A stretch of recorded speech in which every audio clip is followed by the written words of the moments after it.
What is going on, everyone? John Kelly here with FightNumbers.com. Have a very special show tonight. I told you guys I was excited about this fight card. I couldn't, just do my normal breakdown where I just ramble on by myself. I decided to bring on a sharp guest to talk about even more fights and go over the Frivola replacement and basically just talk DFS strategy with you guys. So, Matt Gajewski, thank you for joining me. What's going on, man? Not too much. Thank you so much for having me. I'm pumped for this card. I think there's a little more excitement to it than last week's card for sure. Yeah, absolutely, definitely. So I know you're more of like a football guru, and lately, you've been putting out, for the past couple months, you've been putting out some good MMA stuff. So tell me a little bit about like what sort of got you into the MMA world, and are you more, follow up question, are you more of like a numbers guy or like the eye test sort of guy? Yeah, so I would say I'm basically just like a DFS guy. I got my start in NFL DFS. That's branched out into all sorts of sports now. And with the current times in the pandemic, MMA has kind of become center stage with all of this. But I'm definitely a numbers focused person, especially when it comes to a sport like MMA. I've listened to a lot of your background and a lot of your videos, and that context is super key to a sport like this. So I think a combination of the numbers and the contextual things is really important, but I'm mainly a numbers guy myself. Good to know. Good to know. Yeah, so I appreciate it. Thanks for some reason, if somebody in the chat could tell me, can you see Matt's face? For some reason, I'm not. I've been having technical difficulties all night. I'm seeing on Twitch, it's showing me and not you now for some reason.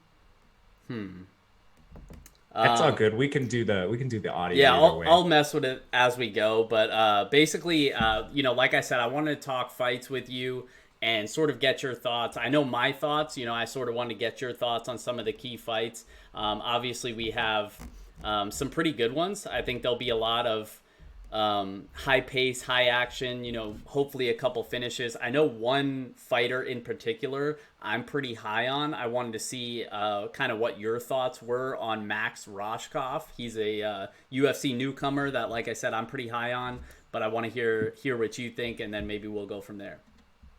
Yeah, so I listened to your podcast or your YouTube channel earlier today, actually, from your video yesterday. I was really curious to see what you thought on this guy. I found it kind of peculiar being someone that's relatively newer to a lot of the UFC guys. We see Roscoff coming in as a replacement, and then, he opened at like a minus 160 favorite, and it has since climbed. I believe he's at 190 right now. And I was not expecting that. The other replacement fight we saw, Camacho, I mean, he immediately jumped to being like minus 325.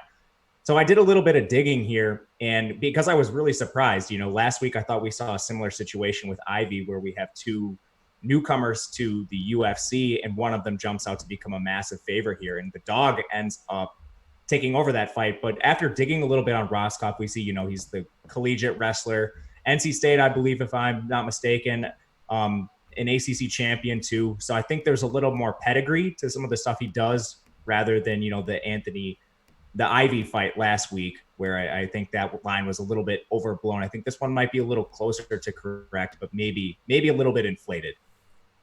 Yeah, no, that's a good point. And I'm obviously big on him for the sub. We saw Austin Hubbard stay alive against Mark Madsen, who's a similar, high-paced wrestler. I think the key difference here is that Roshkoff is just a much better submission grappler than Madsen. So whereas Hubbard was able to stay alive against him and sort of, come alive at the end, I don't think he's going to be able to do that against Roshkoff. I think he gets the job done early. So I really like that play on DraftKings specifically because he's only 8,400. And I don't know about you, but like I feel like this week in particular, the mid range is loaded with options.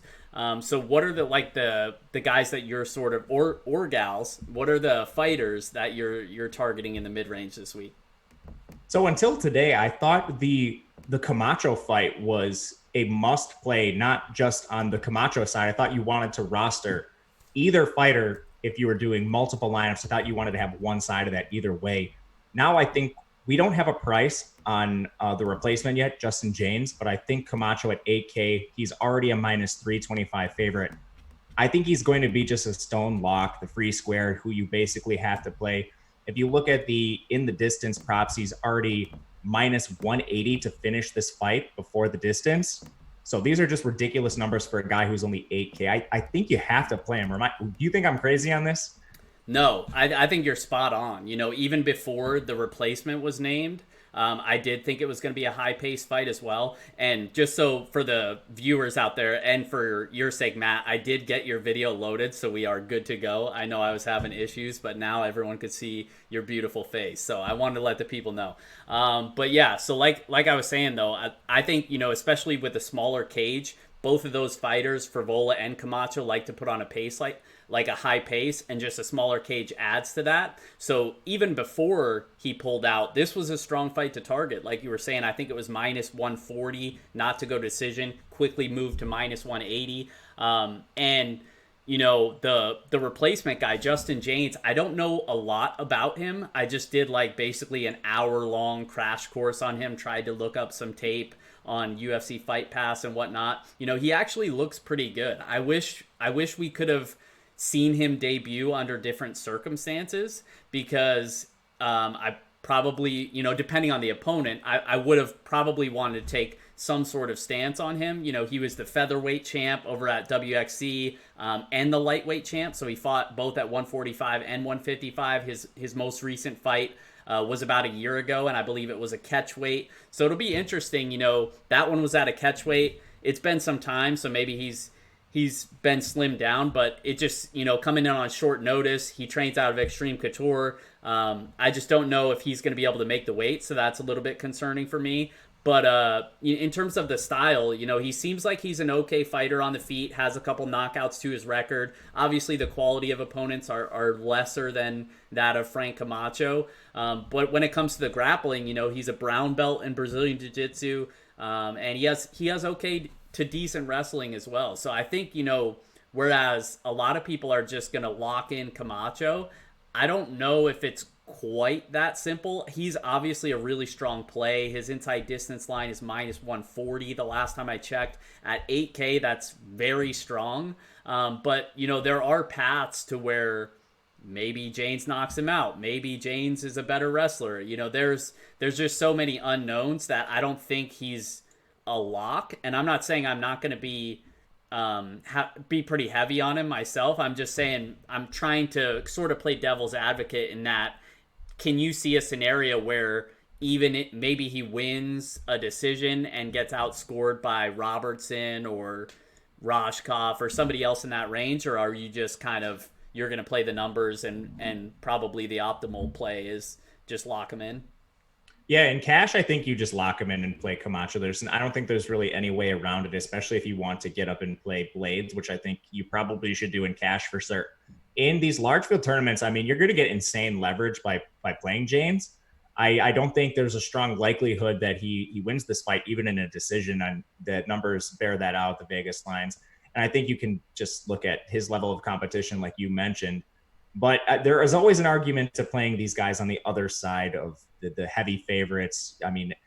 Anthony Ivy was kind of an example of this last week, not to the same extent, but when you see these dogs win at lower ownership, you just have such a leg up on the field that it's at least worth considering.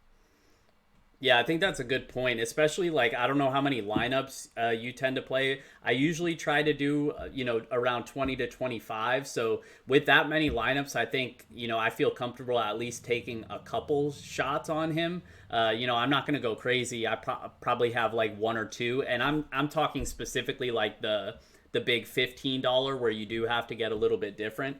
Obviously, if you're in a higher stakes, smaller field, then things change. But I think that's pretty good. That pretty much covers it. Anything else to add on that one before we move on? I don't think so. I think we hit on most of it. Camacho is one of my favorite fighters right now, and I already had him singled out as, a very strong play. The guy lands 6.68 significant strikes. It's easily, other than Burgos, it's easily one of the highest numbers on this card. So I think the aggression there, and he's not a zero on the ground either. So I think he's still a very strong play either way. Yeah, for sure. He's actually a black belt. So even though James is a brown belt, he probably still is the better submission grappler. And, I kind of just am biased because Frank Camacho has actually liked an Instagram post of mine. That is a true story. And I only have 200 followers. So it was kind of cool that Frank Camacho sent me some IG love. I can't believe you're not locking him, dude. I know. Maybe I should change it. The Instagram narrative, right?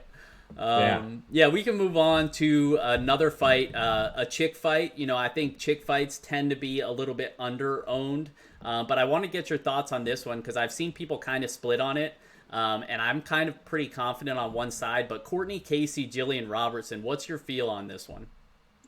This is a really interesting fight. So my initial thoughts were, first of all, it has stronger odds to finish early than we typically see for a lot of female fights. I think that's mostly from the Jillian Robertson side. She just is a finishing monster. But we've seen the line move against her. She opened at minus 135 and she's down to minus 115. That suggests she's a little bit expensive. She opened at, she's 8.3 on DraftKings. The line movement should suggest she should be a little bit cheaper. But I still think she holds a lot of clear advantages over Courtney Casey here, and primarily in grappling. We see Casey coming in with just 39% takedown defense. I think that's a very, very clear edge for Robertson. What do you think on this? Yeah, I think you hit the main point. Every which way you look at this fight, even if you think Casey has an advantage on the feet, which I think she probably does, it's not going to matter. That's always been Courtney Casey's issue. She can't stop takedowns. And Jillian Robertson, what does she do? She's always looking for a takedown and hunting for a submission when she gets it to the ground. So, and I know Casey's technically, has a better belt than Jillian Robertson. Robertson's only a purple belt, but I definitely favor the aggressive submission grappling of Robertson. I think she's even live for a finish here. So I kind of like her in the mid-range. And like we said, it could be a little bit under-owned because chick fights tend to be. And I actually bet her on the money line at minus 120 as well.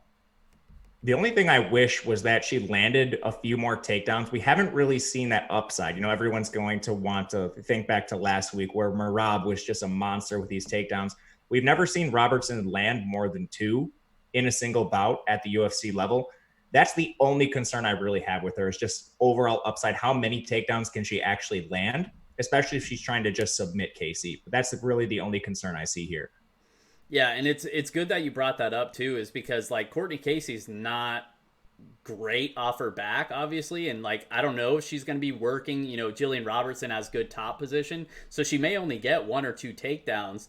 So maybe we do need a finish. I'm still interested in her, but it's not like a lock like I consider Roshkov to be, like we talked about earlier, for sure. Yeah, I mean, at 8.3, she's super affordable. There's no reason you can't squeeze her into your builds.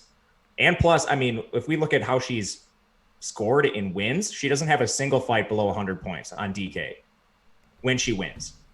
Yeah, and I mean, they call her a savage for a reason, and she lives up to it. So I'm a fan of her. I think I've actually played her every single slate that she's been on, the wins and the losses. So she's been mostly good to me. So we'll see. I'm hoping she doesn't burn me this time. But we can move on to another fight, and this one, I'm kind of gonna lean on your analysis because I don't have a strong lean in this one. I mentioned in my breakdown, I kind of originally, just because I don't think either fighter is very good, I kind of wanted to just write it off entirely, but I don't think we can do that because the inside, or the fight not to go to decision, is actually pretty strong. So tell me what you think on Barrio and Oscar Piechota fight, because I'm kind of torn on it. So I had similar thoughts initially, especially with Piechota. We've seen the line move against him too, and now we're talking about a more expensive fighter at 8.6K on DraftKings. So when you see him open at minus 135 and drop down to minus 110, he's immediately overpriced. And then we just look at what these two do striking, what they do on the mat. Neither of them are particularly aggressive, especially Piechota. He looks like, based on what I can gather, the less aggressive striker, the less aggressive, going for takedowns, everything like that. But then we see him come in with the stronger in the distance prop. He is 170 here. And like you mentioned, Vegas seems to think this fight is going to finish early. At least there's a strong chance of it. So based on the aggression and I think the overall pace of the fight, I don't think it's a must roster, especially with some of the other ones with Roshkov and I'm sure Blades, Burgos. We're going to talk about a couple of those fights as well. So I think it's one you mix in. If you're playing something like cash, you definitely want to look at it with the strong props. But overall, I don't think it's one of these fights you absolutely must target.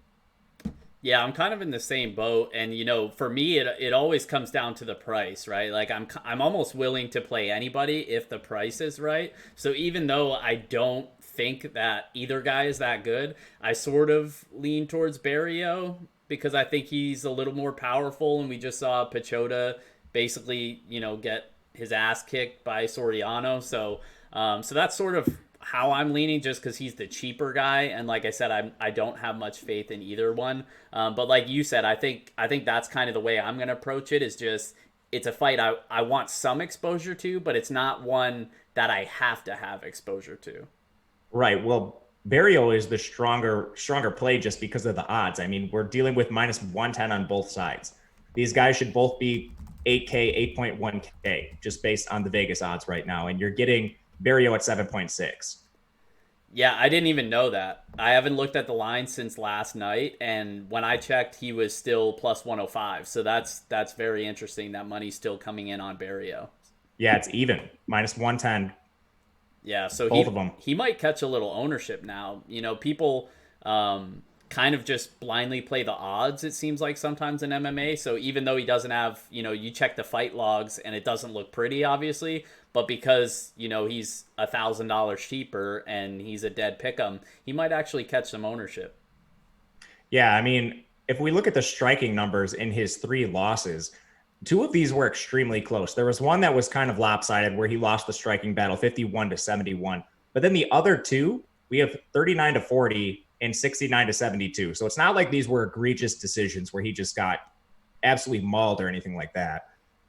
And that's the thing, is like with both of these guys, I mentioned it in my breakdown, they're super low volume. They both score less than 2 fantasy points per minute. So it's like if they don't get a finish, you're probably screwed. So that's why, like you, it's not going to be something that I have in every lineup, maybe 20% or something like that. I'm probably going to be a little bit underweight with most of my exposure leaning towards the odds value in the underdog. Right. It reminds me of the Rosa fight from last week. And we didn't see a finish in that fight. We didn't have props anywhere near this, just for the record. I don't think this fight is similar to that one in that sense. But I'm just in the parallel sense, if there's not a finish, I think we might see a score similar to what Charles Rosa put up last week in the 60s. And even if you played Rosa last week and you got all 6 fighters to win, you still probably weren't cashing. Yeah, I think I actually, and I barely played Rosa. I had like 25 lineups. I think I had him on 2. Of course, one of the 2 was like one of my only 6 out of 6, and I think it cashed, but it was like min in the $15 or whatever. So it wasn't pretty because you still needed 100 plus from everybody else. So Yeah, Marab broke the slate. yeah, Marab always breaks the slate. That's the guy right there. We could talk about another chick fight because I don't know. I've seen some people not bash her, but definitely not as confident as I am on Brianna the Bull Van Buren. I know she's fighting Tisha Torres. I've seen a couple people sort of hit me up on Twitter and mention that they thought there was some value in on the Tisha Torres side just due to experience. They think the line's a little bit inflated on the Van Buren side, but I tend to disagree with that. I want to get your thoughts before I give mine, though. I kind of always look at the experience at least a little bit. Van Buren with the one fight, she's a minus 225 favorite. I think you could argue that there's probably some value on the Torres side, but how many times does Torres win a fight? Even like say it's off by, Van Buren should be minus 200. That's still a ton of value on the Van Buren side and a strong likelihood that she wins the fight. So if we're talking DFS, even if you think like Torres should be plus 165, do you really want to play her in this fight? I don't. You know what I mean? Yeah. Yeah, I want no part of her. I mean, I just think Van Buren dominates this fight. I think on the feet, maybe Tisha can put up a fight just because she's a little bit more technical, and Brianna is usually shorter than her opponents. I know she's like the same size. Tisha's short as well, but Brianna definitely has more power. But this one kind of comes down to how I see the Robertson and the Casey fight in that Tisha doesn't defend takedowns well. She defends at 52%. And Van Buren, from the time I saw her in Invicta, she literally reminds me of like the Daniel Cormier of this division. Like that's honestly a good comp for her. She has great cardio. She's short, so she's usually shorter than her opponents, and she has great wrestling. So I just think it's pretty clear cut that she wins the decision here, and I think she's even live for a sub. She's a brown belt in Brazilian Jiu Jitsu, so I know Tisha doesn't get submitted often, but I think FanDuel had it at 10-1, and Crusader in the chat said it was 11-1 last night. So I think that's just a little bit too much value for me not to take a poke. Yeah, I mean it's a really limited sample, but I would even argue that there's a case to be made that Van Buren is the stronger striker too. Based on this she's got one fight on her UFC profile, but she easily won the striking battle. Her defense looks fantastic on paper. You're getting, and someone like Torres, she's allowing almost as many strikes as she's throwing herself and that she's landing herself. So I think there's a pretty clear edge on Van Buren. In the betting markets, I'm more likely to target her there. I think if we're talking DFS, you're getting into the kind of the territory where you have to make some really tough decisions. She's 9K, so you're basically deciding if you want to play Rashkov and you want to play Camacho and maybe you want to play Robertson. Are you going to come off someone like Curtis Blades? Are you going to come off someone like Burgos or maybe even Roosevelt Roberts, who has a pretty nice prop in the distance? I think those are the kind of decisions you're going to have to make with Van Buren. More of an opportunity cost thing than rather she's just a strong raw play. 100%. That's a really good point. Basically, the way I look at it is like between her, Roberts, and Bobby Green, because Blades is pretty much a lock, right? Like we're just locking him in. So I wouldn't even lump him in that category. It's just with the other people priced above her. And then also Shane Burgos, who's a really strong play that we're going to talk about in a few minutes. It's like, is she as good of a play as him? Probably not. So then it's like process of elimination. Well, would you play her over Bobby Green? Personally, I probably would. I think she has more takedown upside, better floor, and maybe even better ceiling. Because Clay Guida, I don't know if Bobby Green could knock him out or whatever, but.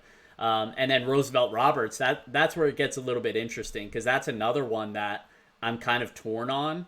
Jim Miller's been ending fights really early or losing really early, basically, and Roberts kind of screwed me in the past, not against Brock Weaver. Everyone sort of saw that coming, but prior to that, when I've been on him as a big favorite, he's put up 58 points in a win or whatever. So generally he's not a high scorer either. So outside of an early finish, he might not score well. So where are you at between Bobby Green, Brianna Van Buren, and Roosevelt Roberts? If you could rank them 1, 2, 3, how would you go? That's really tough. I do not like Roosevelt Roberts much, and I know he has the strongest in the distance prop out of these guys, and there has been this propensity for Miller's fights to finish early. But if Roberts, who I'm expecting to come with some ownership too, if this goes to a decision or even lasts a couple rounds, I do not think he is going to score well. He basically has not scored well in really any of his fights outside of the most recent one. So I think he is a pass for me, especially considering the ownership. We've seen the line move around a lot on him. He was down around minus 225, and he's moved back up to around minus 250. And then as far as the Van Buren and Bobby Green, I think I would have to side with Bobby Green just because of the stronger in the distance props, and I don't think there will be as much ownership on him. I think Roberts probably catches the most, and then I just think there's more upside with him than Van Buren. The in the distance prop is significantly different. We're looking at plus 540 for Van Buren and plus 160 for Bobby Green. Guida's been finished a lot. I think there is definitely that potential there. So you have Green, then Van Buren, then Roberts. That's how you would go. If I'm playing cash, I would still probably have Van Buren third out of them just because of the in the distance props. Like that's minus 415 to go the distance. If you're playing GPPs, I like the Roberts fade. Okay. Yeah, I like that. I'm probably a little bit higher on her, but I'm definitely in the same boat with you on Roberts for sure. I think Green is the one that I'm kind of the least confident in because, like you said, we've seen Clay Guida even against, I think it was against Jim Miller a couple fights ago, or Yeah, I think 2 fights ago or something without looking it up. Got subbed immediately. Historically he has a good chin, but now he's what, like 40 years old, or he's getting up there, and he's been in some wars. So it's possible that Bobby Green knocks him out. He lands over 5 significant strikes per minute, so he's gonna. And the thing about Bobby Green is, like, he's lost some really ugly judges' decisions that I think he should have won. So he might just come out guns blazing trying to finish. So I don't know. It's something interesting that I'm probably gonna have to decide a little bit more come Saturday. Because as you can tell, I'm not like that one and the Roberts fight. I'm just kind of like uneasy about for whatever reason. Yeah, my optimal doesn't have either of them right now. Any of those three. Yeah, that makes sense. Lyman Good, I wanted to talk to you, basically get your thoughts on Lyman Good, because I think he's going to be another popular underdog, and then we'll get to the co-main and the main event. But Lyman Good, he's fighting Bilal Muhammad, another guy that we have odds value on. I could just see a lot of people gravitating to him coming off a finish, against Chance Rencounter in November. What are your thoughts on him? Because I tend to have a little bit of interest in him, but Bilal Muhammad is like a really tough dude, and he's not easy to put away. So how do you see this one playing out? Yeah, for DFS, I think Good is definitely going to be owned. I think Barrio and Good are probably going to be the most owned underdogs if I had to venture a guess at this point in the week. There's just a lot of things to like about Good. He scores better when he wins than Muhammad. Muhammad almost never finishes, especially at the UFC level. We have Good, who's more aggressive on his feet. I think Muhammad has an edge on the mat in the grappling, but then we see Good with 75% takedown defense. So I'm not 100% sure that edge is quite as strong. And then if we look at the in the distance props, you have Good plus 220 and Muhammad at plus 460. So that propensity for finishes is definitely on Good's side, which I think makes him a really strong underdog. And his price at 7.3, you can almost play whoever you want if he's in your lineup. Yeah, I'm sort of with you. And the thing about like that cheap price tag, like even cheaper than Barrio, a couple reasons why I like him more. A, he's cheaper, but B, I think he has a better chance to win because I actually just think he's a much better fighter than Barrio, so I trust him more. But also, I think, we've at least seen him finish at the UFC level, which we haven't even seen Barrio win at the UFC level. So even though I think he'll be a little bit more owned, I do think he is probably the better underdog play. It's just, it's so tough betting against Muhammad, who we've seen have good cardio, very durable. But then again, I think the whole month of June is Ramadan. So that I mean, he's fought during Ramadan before, so I don't think it's really been an issue for him. But, that could be a little bit of narrative that plays into the fight as well. Well, let's look at the odds. So we were talking about Barrio mainly because the line moved in his favor. He opened at plus 115. He's minus 110. We have similar line movement here with the Muhammad Good fight. Good opens as a plus 125 underdog. He's now plus 105. These are very close to even odds, and we're seeing a price discrepancy between Muhammad and Good. Muhammad's 8,900, Good is 7,300. Those odds are just not long enough to warrant that price tag. So Muhammad is going to be, only in the most contrarian builds, I think, is he in play. But you're going to see Good, I think, heavily owned a lot just because of these odds. And that's before we even start talking about the distance stuff, which we've hit on a lot already. Yeah, and that's really what it comes down to for me, is that it's like, even if you're wrong about Lyman Good, if Muhammad wins, like, he's not going to kill you if you don't have him. He's probably going to put up 75 to 80 points if he lands a takedown or two, which I don't even know if he can do against Lyman Good. So he's just pretty much a full fade for me. I'd rather play Brianna Van Buren above him, and I'd rather play Shane Burgos below him. And that's who I wanted to talk about next, because I've seen kind of, some people be all over the place on this one, even though I think it's kind of straightforward. But what's your thoughts on this fight? Obviously, it's going to be maybe the most exciting fight of the card. Two guys that very powerful. Both of them could realistically knock each other out. How do you see this one playing out? And more importantly, who are you favoring more so on DraftKings? I'm favoring Burgos, and there's a number of reasons. We've seen the line move in his favor. He opens at minus 135. He's now up to minus 145. He has the stronger in the distance prop at plus 165. And this fight, according to Vegas, is not likely to go the distance. It's plus 140 there. Then we start looking at striking and grappling. Striking, he's the most aggressive striker on this card, and it's really not that close. He looks like someone who really tries to press the pace. He has massive size advantages, 5 inches in height, 5 inches in reach. And then we looked at grappling. I do think Emmett probably has the edge here, but if we're just looking at what DraftKings scores highly, we're looking for those takedowns. Burgos has 90% takedown defense. So I think there's a lot of edges pointing to the Burgos side. I will say, I think if Emmett wins this fight, he probably scores well himself. So I'm looking to roster either side of this if I'm, doing 150 max, anything like that. I want one of these two fighters in all my lineups, but I'm going to lean onto the Burgos side. I think he's the second strongest play. Well, now that we have Camacho as the free square, probably the third strongest play on this card.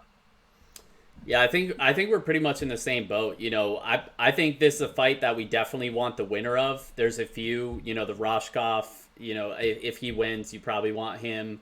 Camacho, like you said, this one, Curtis Blades.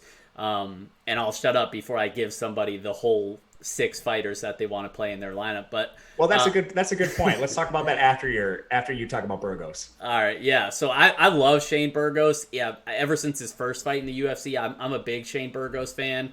But he's just another guy that's just super active, right? He's got excellent cardio. He's a good boxer. The only gripe I could even say about Shane Burgos is that he is hittable. He loves to brawl, but when he's doing so, he's usually, got his hands by his hips and he's just, bobbing his head in and out. But he does take punches. We've seen him dropped, saw him dropped against Makwan Amirkhani. He recovered fine. He was fine, but he did get dropped, and Calvin Kattar obviously knocked him out. That was an excellent fight. But yeah, I mean, that was the only loss of Burgos' career because just his pressure nonstop in your face style along with that good cardio is tough to match. And Josh Emmett's basically the opposite of that, right? Like he's super powerful but does not throw in volume. He's just sitting there patiently waiting for that one big overhand right. So I mentioned Burgos is hittable. That's a pretty clear path to victory if, and that is a big if, but if Emmett could land that big shot, then maybe he could put him out. So like you said, I think you need the winner of this one. I think both guys score well in a win. Yeah, on the Emmett thing, there is a path to him succeeding in this fight for sure. You spoke on the Burgos taking shots. I mean, Burgos, he absorbs the second most strikes on this card, only behind Frank Camacho. So he's taking a ton of damage. A lot of people will look at the strikes landed for Emmett and maybe think, it's 3.63. All right, this guy might not be the most aggressive striker. We take a look at his striking accuracy. It's 36%. That's one of the worst marks on this entire card. So it's not that he's not throwing them. He's just not always throwing them with accuracy. So there is the potential for him to land one. I don't know what the chances are of that happening, but it's at least there. And these odds are fairly close, minus 145 on Burgos, plus 125 on Emmett. It's definitely in the realm of possibility. I had a question for you on how you think Shane Burgos' takedown defense is, because it's strong at 90%, but we saw him taken down 3 times in his most recent fight. I was hoping to get some context from you on that. Yeah, I think his takedown defense does check out pretty well. I think, his last fight against Makwan Amirkhani, he's a pretty strong wrestler, and I know Josh Emmett does have a wrestling background, but we haven't really seen him use it at the UFC level, especially in his last fights. Like, all he wants to do is box a little bit and wait for that one big punch. And, you mentioned the accuracy. A lot of times he's not even throwing it to land. He's just throwing it to set up his big right hand. So, but yeah, I'm not worried about the takedown defense of Burgos. I think he's pretty solid in general, but just in this matchup, I don't think it's going to be something that Emmett looks to do. I could be wrong, but it's just how I see the fight playing out. Yeah, either way, I think we laid out a lot of really good reasons why you should play this fight. Oh, yeah. It's going to be a fun one. Don't blink, because this co-main is going to be fun. And then we could talk about the last fight on the card.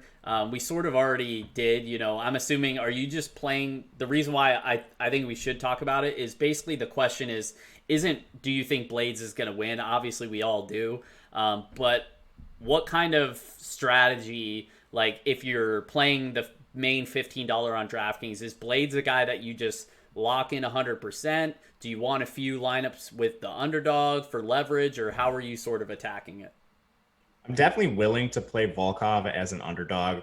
He's not someone I will have heavy ownership to, but I think you need to consider it.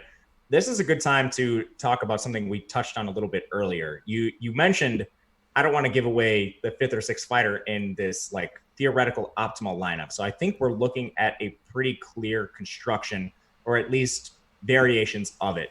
And this raises a huge question on how are you going to avoid chopping? How are you going to avoid duplicate lineups? Because, I mean, we're looking at Curtis Blades is a very strong play.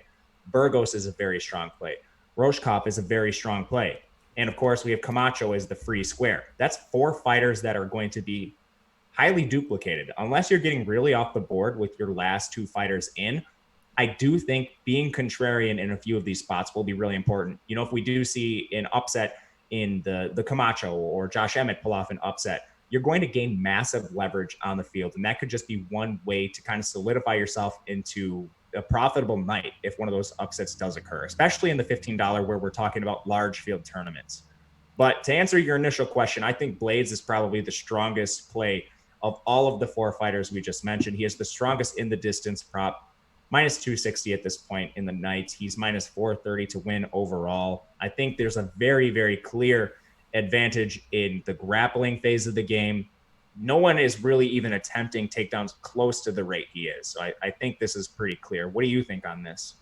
Yeah, I'm probably gonna play him in every single lineup. I don't see a way. Like, even if you think maybe Volkov can get lucky and knock him out early, like, the only person that's been able to do that was Francis Ngannou, like the most powerful puncher in the UFC. So I just trust Blades. Elevation Fight Team's on a roll. He has some sick ground and pound, so I think he gets the fight to the ground pretty much at will, and I think he gets the job done early. I mentioned it last night. FanDuel has an odds boost for Blades to win by TKO. It's plus 120. The real line is like minus 180 or something like that. You said inside distance line's like 250. So it's just absurd value. The max bet is only 50, but I'm going to throw that out there again because I think it's pretty much free money. But the other thing I wanted to talk about, to answer your question about, how to avoid duplicates, I think, leaving money on the table, that's a strategy that's always brought up. I talk about in my strategy video, even if I'm going to be super overweight on Burgos, I'm still going to have a couple shares of Emmett, right? And those are typically going to be the ones, and maybe Emmett's not a good example because I think he could catch a little ownership. So I'll use the Roberts Jim Miller example. And I haven't run my ownership projections yet, but I doubt Miller's going to be that popular, maybe 10, 15%, something like that. So even though I'm going to have all these other guys, I'll mix in a Jim Miller or somebody like that. And that could be the difference if he does win of you chopping with a couple hundred people and you chopping with like 20 people. And 150K divided by 20 sounds pretty damn good. So I don't think there's necessarily like you don't have... I don't want to say you have to avoid duplicates because at the end of the day, you still have to hit the optimal. And there might just not be a way to avoid duplicates.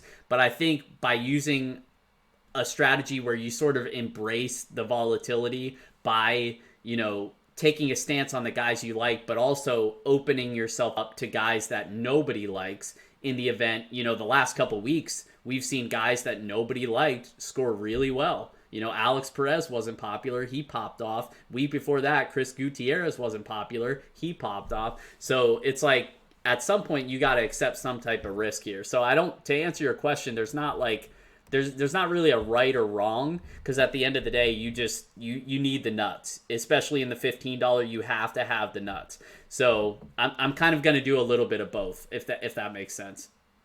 Yeah, it makes a lot of sense. And there's a lot of ways to get contrarian. It's not necessarily like you have to pick the right side of all of these fights.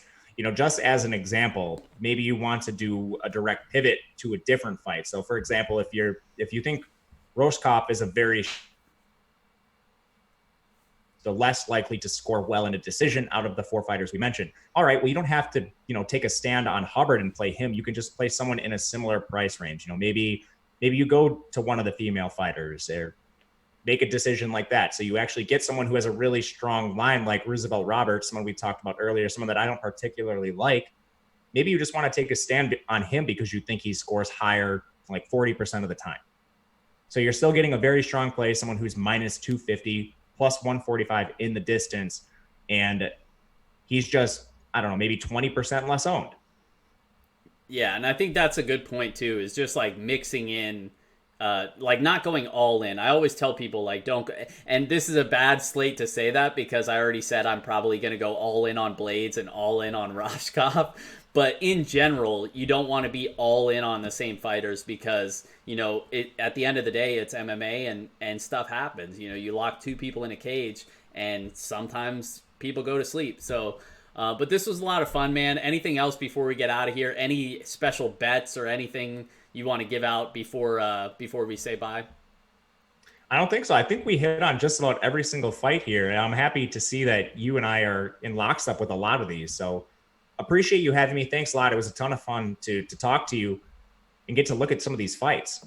Yeah, thanks for coming on, man. I really appreciate the time. And where can people find you on Twitter? So I'm at Matt_Gajewski. If hopefully you're watching the video of this because that's a pretty crazy last name, but that's where you can find me. That's where I post all of my work. It all goes onto Twitter.